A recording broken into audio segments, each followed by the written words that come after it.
খুব অবাক লাগে যখন মনে হয় যে আজ থেকে 12 বা 15 বছর আগে ওনার কাছ থেকে যে পলিসিগুলোর কথা শুনেছিলাম, তখন শুনে আমি খুব চমৎকৃত হয়েছিলাম। সেই এক যুগ আগে যখন আপনি বিশ্ববিদ্যালয়ের শিক্ষার্থী, এবং আমরা প্রধানমন্ত্রীর সাম্প্রতিক সময় একটা বক্তব্য আমরা শুনেছি, তিনি বলছিলেন যে সেই সময় থেকে আপনি এই পরিকল্পনার সাথে দেশ পরিচালনা, শিক্ষা খাত কীভাবে চলবে, অন্যান্য বিষয়গুলোর সাথে যুক্ত ছিলেন। সে সময়ের এমন কোনো পরিকল্পনা যেটি এখন পর্যন্ত বাস্তবায়ন হয়নি কিংবা আপনাদের সামনে সেটি বাস্তবায়নের লক্ষ্য রয়েছে? Thank you. মাননীয় প্রধানমন্ত্রীর সাথে আমার কাজ করার সৌভাগ্য হয়েছে। আমি খুব সৌভাগ্যবান মনে করি নিজেকে।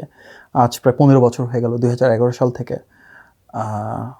আমি ওনার মাঝে দেশপ্রেম যা দেখেছি, দেশকে গড়ে তোলার জন্য, দেশকে বিনির্মাণ করার জন্য যে গভীর দায়বদ্ধতা দেখেছি, এটা অনেক বড় একজন অনুপ্রেরণা যে কারোর জন্য।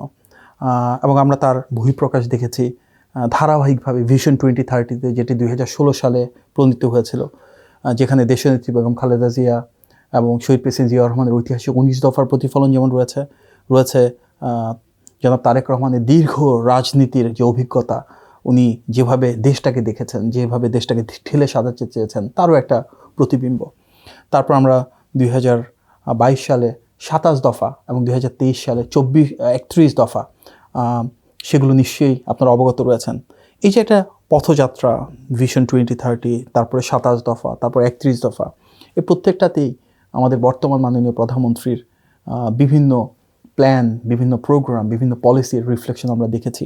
প্রায় 15 বছর আগে ওনার যে লক্ষ্যের কথা আমি শুনেছি, যে সমৃদ্ধ বাংলাদেশের সংকল্প আমি ওনার চোখে দেখেছি, তিনি সেটি বাস্তবায়ন করা শুরু করেছেন। আমরা হয়তো অনেকেই জানি না আজকে ফ্যামিলি কার্ড, ফার্মার্স কার্ড বা কৃষক কার্ডের বিষয়ে কথা বলছি। এর প্রত্যেকটাই কিন্তু উনি দীর্ঘদিন ধরে চিন্তা করে এসেছেন। আমি প্রথম ওনার কাছ থেকে ফ্যামিলি কার্ডের কথা শুনেছিলাম, সেটিও আজ থেকে প্রায় 1.5 দশক আগে। এবং আমাকে যখন বলেছেন, তার আগেই ওনার কাছে একটা মোটামুটি কংক্রিট রোড ম্যাপ বা প্ল্যান ছিল কীভাবে উনি ফ্যামিলি কার্ডটা বাস্তবায়ন করতে চান। আমি ওনার কাছ থেকে কৃষক কার্ডের কথা শুনেছিলাম, সেটিও আজ থেকে প্রায় 1 যুগের বেশি সময় আগে।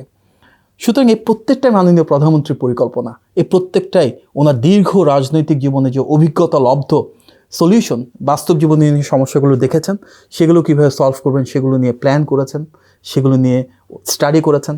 এবং গ্লোবাল বেস্ট প্র্যাকটিস, অর্থাৎ ইউকেতে একটা দীর্ঘ সময় থাকার কারণে বিশ্বের বিভিন্ন দেশের যে পলিসিগুলো বাস্তবায়ন করা হয়েছে, সেগুলো বাংলাদেশে কিছুটা পরিবর্তনের মাধ্যমে লোকালি কীভাবে এক্সিকিউট করা যায় সেগুলো নিয়ে চিন্তা করেছেন। আমি এখনও নিজে খুব অবাক লাগে যখন মনে হয় যে আজ থেকে 12 বা 15 বছর আগে ওনার কাছ থেকে যে পলিসিগুলোর কথা শুনেছিলাম, তখন শুনে আমি খুব চমৎকৃত হয়েছিলাম যে একজন মানুষ, একজন রাজনীতিবিদ এত ডিটেল থরো পলিসি কীভাবে উনি ধারণ করেন। দীর্ঘদিন পরে এসে রাষ্ট্র পরিচালনার পালা বদলে আজকে তিনি সেগুলো বাস্তবায়ন শুরু করেছেন।